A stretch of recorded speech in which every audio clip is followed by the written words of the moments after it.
Liberté et couple. Est-ce que ça s'oppose?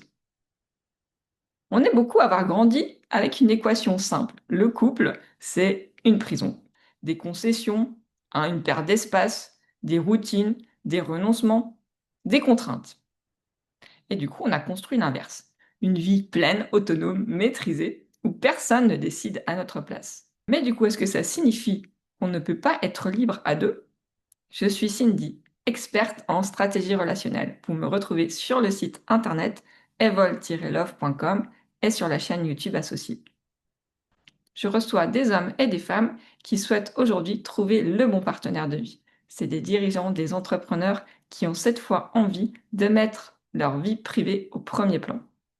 Alors la liberté est la notion de vie à deux. Souvent, dans notre imaginaire, on a deux caricatures qui se sont construites par rapport à la vision du couple. Le couple injonction, en gros, ce qu'on nous a ancré qu'il fallait vivre et faire dans la vie, un foyer, des enfants, une maison, un petit boulot en CDI, et ça fait pas forcément rêver. Il y a aussi le couple un peu prison, avec la relation à l'autre, où on est obligé de renoncer à des élans, à des projets et à sa mobilité pour rester avec l'autre. L'autre devient une contrainte. Pour des personnes qui ont mis des années à construire une vie, une trajectoire, ces deux modèles, en fait, on les a fuis. Se libérer des schémas dans lesquels on a grandi et dans lesquels on ne se reconnaît pas du tout. Finalement, on a pris l'autre alternative, la plus optimale, celle qui n'enferme pas, celle qui élargit les espaces, les continents, les rencontres et des visions différentes. On préfère rester seul, multiplier les rencontres, arpenter le monde avec la liberté comme seul bagage. Alors, est-ce que vraiment le lien coupe la liberté? Ou est-ce que c'est la liberté qui coupe les possibilités de liens réels? La bonne nouvelle, c'est qu'on est de plus en plus nombreux à avoir cette même vision et ces mêmes aspirations. La mauvaise nouvelle, c'est que se rencontrer et garder un lien, ça devient un vrai challenge. Alors comment harmoniser deux trajectoires indépendantes? Cette notion de couple, va falloir la redéfinir. Ces couples dont je vous ai parlé avant, les enfants, le foyer, la maison, ils n'ont pas de réalité ni pour l'un ni pour l'autre. Ou en tout cas, pas jusqu'à présent. Donc il va falloir poser exactement ce qu'on entend par notion de couple. Ce ne sera pas un couple dans les standards, ça va générer une union différente. En soi, il peut y avoir des étincelles les premiers rendez-vous, mais si on a envie que le feu dure encore, de garder, d'alimenter ce feu sur la durée, c'est possible. Le lien peut se construire entre deux personnes qui arrivent chacune avec des projets déjà bien ancrés, un rythme de travail, un besoin aussi d'être seul parfois, des amitiés qui sont déjà fortes, et souvent déjà plusieurs pays dans le passeport. Ça fait beaucoup de contraintes puisqu'il va falloir exprimer clairement la situation ou les situations. Donc rapidement, dans cette relation, si on a envie qu'elle dure parce qu'on sent qu'il y a du potentiel derrière et qu'on n'a pas envie que cette opportunité-là de garder ce lien et de créer quelque chose de solide se meure sur le trajet. Ouvrir son monde à l'autre, lui montrer quelle est notre réalité, et lui laisser un espace à l'intérieur, voir s'il a envie d'y prendre place. Donc ça commence déjà par ouvrir son monde à l'autre, son agenda. Et si on le fait, si on est le premier à le faire, l'autre, potentiellement, quand il va ressentir, ouvrira aussi le sien, son monde, son agenda. Et là, il va être possible de créer quelque chose à deux. Concrètement, il y a des questions qui peuvent se soulever. Quelle place de la relation peut prendre dans nos agendas réellement? Quels espaces restent non négociables? Si c'est cette ville à ce moment-là, si c'est ce business maintenant, si c'est des notions d'envie, de parentalité, s'il y a des besoins de santé, des besoins géographiques, des besoins d'inspiration ou des besoins de solitude. En gros, quelle version de nous-mêmes sommes-nous prêts à ajuster pour l'autre et quelle autre partie de nous-mêmes on souhaite garder solide comme socle. Dans des relations qu'on choisit, si on le fait consciemment, le fait de pouvoir le poser concrètement, ça évitera peut-être le phénomène de on s'entend super bien, on sent qu'il y a vraiment quelque chose, mais on ne sait pas si demain existe, on s'appelle ou pas. Et le ou pas, il casse tout. Il nous faut des repères concrets. Par exemple, aujourd'hui, on s'est créé une vie avec du relief, des couleurs. On a lutté pour ça. On a travaillé pour ça. Le but, c'est de continuer à exister en tant qu'individu avec nos projets, nos passions, des réseaux. La relation, elle va amener une dimension supérieure, supplémentaire, sans rien diminuer. Comprendre que notre liberté va juste changer de forme. On va garder nos espaces à nous et en même temps, on va construire quelque chose en plus à deux. On ne sera pas seul, on sera à deux. Et partager certains moments clés de notre vie, certains moments de notre agenda, certains moments de complicité, certains moments difficiles parfois. Ça va créer un plus, un bonus dans notre vie qu'on n'avait pas avant, sans pour autant qu'il y ait des contraintes derrière. Les visions, en fait, vont s'élargir. Il y a peut-être des villes sur la carte que vous n'avez même pas vues et qui n'étaient pas dans vos plans. Et si aujourd'hui vous changiez vos plans, il n'y a rien de plus beau que les surprises qu'on n'attend pas.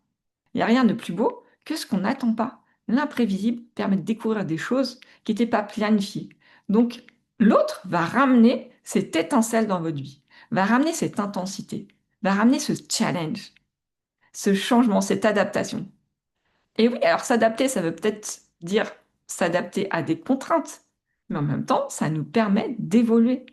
Donc les visions s'élargissent avec des villes différentes, des endroits rencontrés, des personnes aussi qu'on va rencontrer. Des compromis sont peut-être nécessaires, mais c'est des beaux compromis à la fin. Ce qu'il faut garder en tête, c'est que la communication ici, c'est la clé. Si on ne partage pas les mêmes espaces à 100% du temps, si on ne vit pas dans la même ville, si on a des relations plutôt à distance, en tout cas par moment, ça va être important de garder cette communication comme point d'ancrage. Un petit rituel de communication, aujourd'hui les réseaux nous permettent, on peut garder un lien même à distance. Les promesses doivent être tenues. Si on est quelqu'un d'important pour l'autre, quand il va s'engager à dire quelque chose, il le fait. Pourquoi? Parce que s'il s'est engagé et que vous êtes important, il ira jusqu'au bout. Il n'y a pas besoin de grands discours, mais juste quelques preuves bien concrètes. Ce qui paraît hyper simple, mais qui marque énormément.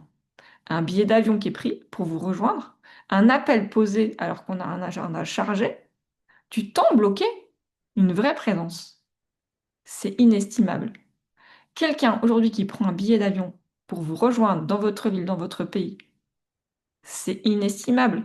La valeur que ça montre, l'importance que vous avez pour lui ou pour elle, qui aujourd'hui est prêt à mettre entre parenthèses sa vie, ses plans, pour rejoindre quelqu'un.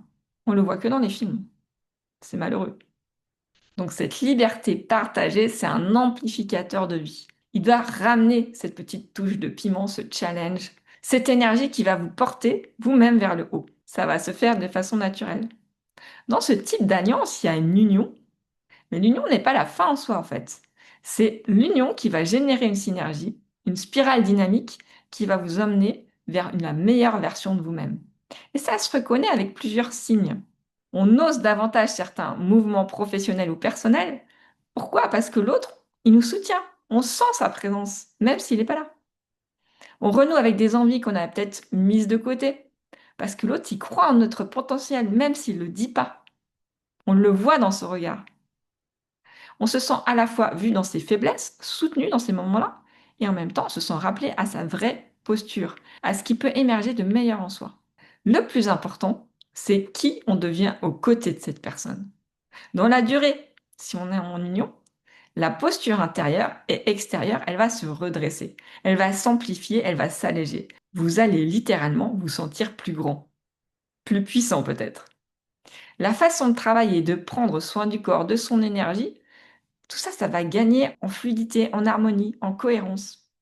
La relation, la vie relationnelle, elle va s'élargir. Vous allez peut-être faire d'autres rencontres différentes de ce que vous rencontrez d'habitude, des milieux différents, des choses différentes. Bref, ça va vous ouvrir une vie relationnelle différente.